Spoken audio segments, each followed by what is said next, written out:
Welcome to PK Woodworking and Happy New Year. And today I decided to do a shop tour because the shop's come an incredibly long way this last year from not being a shop at all to where it is today. And there's going to be more changes, so I figured it'd be important for me to kind of document this and show you guys what's going to change with the shop. So I'm going to do this really quick, choppy style. I'm not going to be in the video. I'm going to be showing them each machine and the stuff that's in the shop as I go through. So hopefully I can do this pretty quick. Okay, this is the front of the shop, and it's got an 8-foot tall door, 16 foot wide. This is the side of the shop outside. That is the digital phase converter and the sound it makes. I'll give you a better shot of it. You also can see the two mini splits down the back. There is the phase perfect. That is a PTE015R. So it's got that little hood on the top so it can be mounted outside. This is the back side of the shop, as you can see down, looking down that way. This is where the new dust collector slash air compressor slash storage, a little 10-foot lean-to will be put on the outside of this in the next few weeks. They'll have that Felder dust collector, the air compressor, the air refrigerator, and then whatever jigs and stuff that I want to store outside here. Okay, we're back inside the shop. This is 990 square feet, and after I add that 4-foot by 10-foot lean-to on the back side with a roll-up door, I'll be over the 1,000 square foot mark. Yay! It has a bathroom inside it, which I'm not going to show you, but it's a full bathroom. Has a tub shower combo, just in case for the future, for resale value, etc. That takes up about 6-foot by 9-foot, 5-foot by 9-foot, whatever of the space inside of the shop. The shop has 10-foot high ceilings, and it's 2x6 construction, fully insulated with rock wool on the walls, and then a R43 in the ceiling, even though you don't need anything like that probably in Southern California. The walls are covered with 3/4 inch plywood, birch plywood that I pre-finished and put up on the walls. And the ceiling is done in 5/8 drywall. You'll see in the middle here that there's a 4-foot sheet on the top, a 4-foot sheet on the bottom, and then in the middle there's that 2-foot strip that's actually where most of the electrical, etc., is in the walls of the shop, which makes it easy for me to pull down if I need to do any redos. And then you'll see there I have my 3-phase panel. And then behind that, you can kind of see the regular main service into the shop over there. 200 amps into the total shop. And then I have that separate 15 horsepower phase converter that runs that panel. I have videos for all of this. I'm going to start up here in the front wall. This is probably not going to change very much except for the top part. I have a storage here that's got all kinds of different etc. in it. And then I've got down here a little cooler for my drinks, one of the subwoofers, and then most of the storage for my tools are inside of there, Festool, etc. And then the stuff that I grab every day on the wall is all up here on the wall in the front. I have a system set up here with a 65-inch TV, so I can look at the cool videos that are on YouTube. And then it's also got a home theater system that's built into it that is a 7.2.4 system. The cabinet that has the receiver and the amplifiers are there, and then most of the ceilings are up, speakers are up here on the ceiling. That big cabinet in the corner, that Vidmar, that has a lot of the tooling for the shaper. This is my shaper. This is a Felder Format 4 Profile 45 ZX Motion. And yeah, so far happy with it. It's got a power feeder on it. And next to that is a wannabe Vidmar that actually is a really solid purchase for the price and has a lot of the accessories that I need for the shaper inside there, along with some other stuff. I've got lots of the Eigner stuff that I've acquired over time, mounted on the walls over here, and some of that stuff is also Felder brand things. And then I have Max clamps, if you know, over there on the side. A lot of the space behind this shaper hopefully will accumulate with jigs, etc., that I would use on there along with these areas on the wall here. The air lines are all buried in the wall. They are all max line. And then I have Prevost fittings and Prevost tubing mostly outside because they just last forever. This is my sink area for the shop. There's a sink inside the bathroom also, but this is the sink that can get dirty. I need to still make the face frame, the drawers and the doors for this, so that's something that will obviously change this year. And you can see that in this next week, I still have not finished out the windows or the doors in the shop, so I'm going to be making that stuff this week and installing that stuff this week. This is my Nova Voyager DVR drill press. I really like it. I don't like the cabinet that I put underneath it. The cabinet's built fine. I don't like how it limits how I can move the table up and down, so that will probably change this next year. On the wall up here, this is actually covered by tile board, and then I have these two different torque containers for the different kinds of towels I would use, the blue towels and then the white towels. And then I've got some other towels on the wall that are just for like cleaning, etc., that are, you know, not paper based. Above here, you'll see the mini split, and then you'll see the raking light that I have from Surf Prep also mounted up there. Backing up a bit, you're going to see that I built this workbench. This is a maple top that's drilled with the UJK PARF system, and I've got the little plugs that they started selling in there so things don't fall through. At the end, I've got a woodpecker U-lift with a stationary router that I sit in there all the time, mostly to do roundovers, etc. It's connected underneath to a little dust collection clean sweep that I can connect to the dust collection that comes right off there. When I connect the router, I plug it into that grit system thing behind it, and it's all knows when it turns on the dust collection, etc. That's really cool. This node-in adjustment bench I've had for a while. I just really haven't adjusted it much since I've put this Barth system on here. So this is the Barth VacuSist 315, and this is the smaller version of what comes in my other bench that I got later, but makes this super cool to use. Got some videos on it, but those two clamps, those two air suction clamps that are on there, you can swap out for other sizes, etc. It comes straight up and rotates up so that you can use it on the top, and really functional for me. This is my Andrew Klein vise.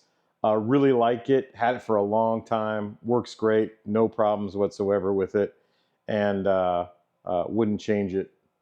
This year I swapped out my smaller Festool vacuum for this bigger one that I got on Facebook Marketplace, and then I attached this top part to it so I can store sanders on it and move it around. Way more functional than the way I had it before, and I really like it.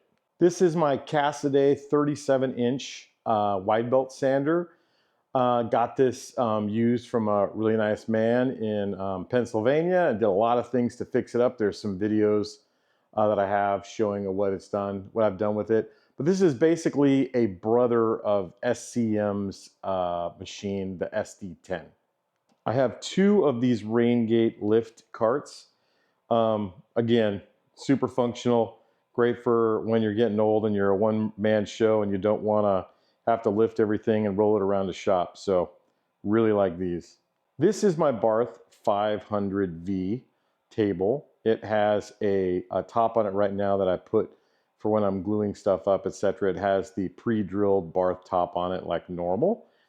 I got this from a really nice lady out here in Southern California, and there are better reviews on this than I will be able to do on mine, but just know that it pretty much does everything that I could want it to do when it comes to putting something together, lifting it up, dropping it down, and it also has that same vacuum system that I showed on the other system, but bigger, and has another vacuum clamp.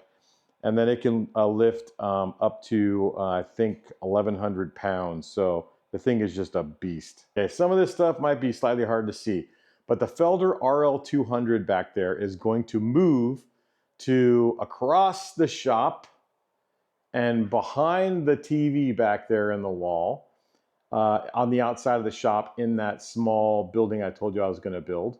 That's going to move out there, which means some of this dust collection Norfab tubing is going to change. Already got all the tubing ready to go, and like I said, that's probably going to start in the next week or two. The air compressor that's right above there will move in there also, and that will free up a ton of space. So behind there, you're going to see a radial arm saw that I purchased. It's Delta 18-inch 3-phase radial arm saw will end up back there.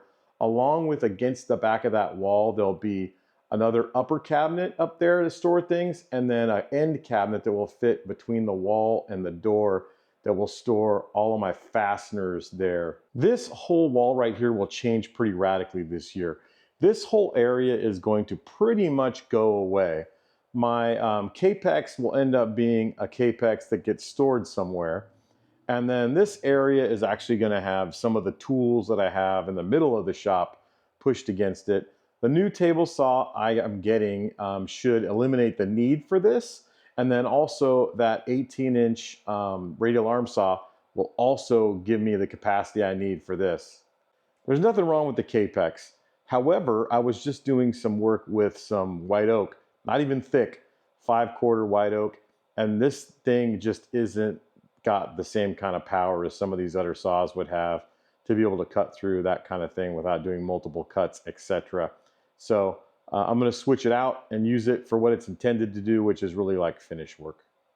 The FS7 Law Invincible from SEM is a keeper. So this is just going to move slightly down into the shop a little farther, which I originally intended it to be farther into the shop, and that will help facilitate some of the moves I just talked about. Got this half-a cart used, and it's accumulating lots of wood, which helps my back. This is my other rain gate cart, and that's the new roll-up door that's going to be on that building to house the dust collector outside. This is my Laguna spindle boring machine. Never really did a video on this, but it's functional and works great. It needs fences on both of those side pieces to really make it complete, but it would work to do the spindle boring in the way it works currently right now. But this one this is one of the few machines that I'm talking about so far that I would upgrade if I found something different. This is my interim table saw. This is my Felder K500. This is temporary as I'm waiting for the new table saw to show up. I got some news this last week that the new table saw is delayed by a month. So now it won't be coming till probably the end of February. But this thing has been working great for me so far, and it'll find a new home. Where the saw is currently is generally where my new saw will be. The new saw is obviously bigger than this and got some more features than this does, but it generally fits in this same area as the saw fits now. This is another one that's new to me. It's a Powermatic hollow chisel mortiser. This is the 720 HD model. They don't make this anymore, but it's got some cool features, but there's a video already out on it, so no need to talk about it anymore, other than it's in great condition. That's my SCM Formula S640P. That is a 24-inch bandsaw. It's got a 4.8 horsepower single phase motor on it. And I got that as a, it was a loaner before during COVID for somebody. So got a really sweet deal on that thing, and it had zero use on it pretty much. It has a 24-inch throat depth, and it can also resaw 24 inches. I don't know if I ever would get that far, but it does have a 1-inch blade on it right now, and it is a beast. This is a Hoffmann dovetail machine that makes dovetail joinery for like picture frames, etc.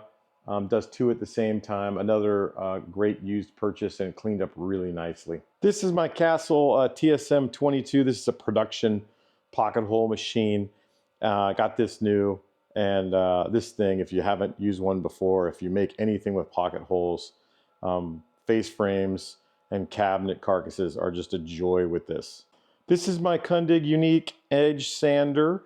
It also has an adapter on it to make it a spindle sander, and it also does jointing. I got this as a never opened unit in a box. But there's my multi-router. That is pre-woodpecker, although I do have the woodpecker clamps on it. This is my home Omal hinge boring machine. This is a Northtech automatic dovetailer to make dovetail boxes, etc., with drawer boxes with. A great deal. This is one of those machines that I would swap out for something different if I won the lottery or came across an OMEC that was in a really good deal. Great machine. I haven't made a ton of boxes or anything with it, so I'm sure when I do, it'll show up in a video. Okay, so let's talk a little bit about three-phase. How many of my machines in here now are three-phase? So probably 2 years ago, I started listening to people who were telling me that, you know, you should just move to three-phase instead of this single-phase stuff. It gives you so many more things that you can purchase, and there's a lot of things that you can find used that will be a great deal because it's hard to sell three-phase machines sometimes that are used to people like in a home setting or in a shop setting in their home. So I decided to go with a perfect phase converter I showed you outside, and now I have a lot of three-phase machines. The shaper is a 10 horsepower three-phase.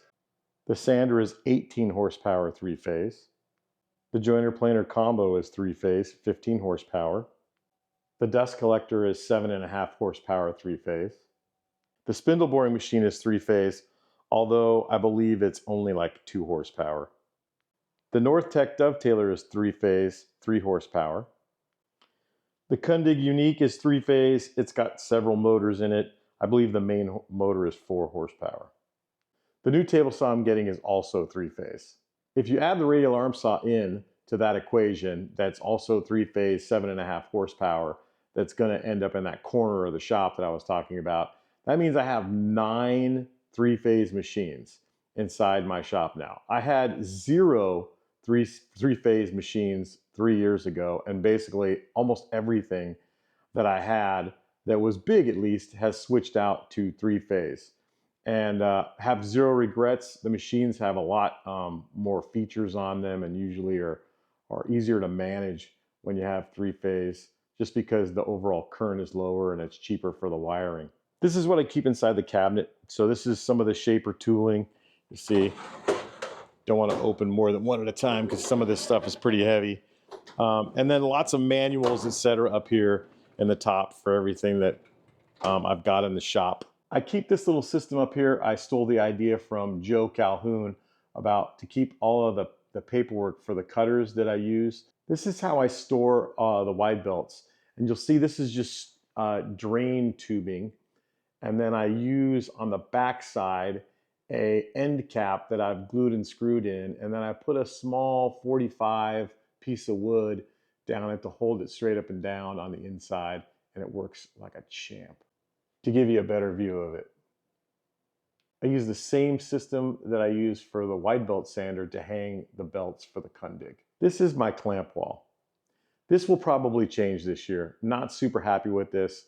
I pulled this over directly from my last shop. Probably going to remake this so it makes more sense. Now that I've got some of the parts for the Barth cart that I talked about over here, those really need to be easily accessible and on a wall over here too. So I'm going to try to re-engineer this and make this work better for me. Gotta have a first aid kit. Lighting is going to change in the shop this year too. I definitely need more lighting. I had said or threatened that I was going to take many of the lights out of my old shop and put them into the new shop, and I definitely need to. I need to add some more to the very end where the table saw and the radial arm saw is going to be, so I'm probably going to add 4, maybe 8 strips down there. And then I need to add more strips in the middle. The way I had originally done this is I put more strips closer to the front where I'm standing here because I have these, you know, like my workbench here. But as I realized I'm doing much more work further down the shop, I need to have the same level of brightness everywhere. So I'm going to add more. I don't know where it's going to end, but as you get older, you need more light. Let's recap all the stuff that's going to change this year. So the dust collector, air compressor, the refrigerated air dryer, and any kind of things I need to store are all going to go outside. in the 4-foot by 10-foot little lean-to outside. It's going to be there. It's going to look just like the shop. It's going to be stucco. It's going to have a roll-up door on it. It's going to have the same concrete tile roof that the rest of the shop and house have. I'm going to have to punch through up here above where the TV is at and create an opening to share air between that space and the shop space. And then I'm going to have to change the dust collection piping, so it's going to originate from the front of the shop up here and go to the back. I've had it re-engineered. I've already bought all of the parts for it. Hopefully it's just as good as it works now, because it works great now, but it'll be a lot quieter. I've also got some hanging blankets that are supposed to limit sound transmission that I'll hang inside of that space, hopefully to stop the sound transmission coming through as much as it could, to keep it as quiet as possible. But based on how it worked in my last shop, the change was dramatic by moving it outside, even when you're sharing the air between the two spaces. It was pretty dramatic. I'll insulate that space out there and seal it all off too, so that my neighbors don't have to deal with the sound like they normally would. But also, other things they're gonna have to change. That space over there where the Capex is all gonna disappear, like I said before. And where the dust collector is now in the far corner, there's gonna be a small cabinet on the side that's gonna store all my fasteners there. And then above that, I'm gonna have another cabinet, like an upper cabinet to store things in.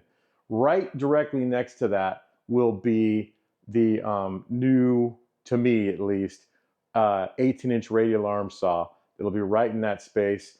It'll give me the ability to cut thicker material without a problem right there. Small fence that I'll be able to take up, put up, not keep up all the time. When I take that Capex down, it'll give me that whole wall space wide open, which is gonna let me put some of those machines that are kind of, I've shown you in the middle of the shop, they're all gonna end up against that wall and be able to move. All of those machines are on wheels, so I can move them to wherever I need to.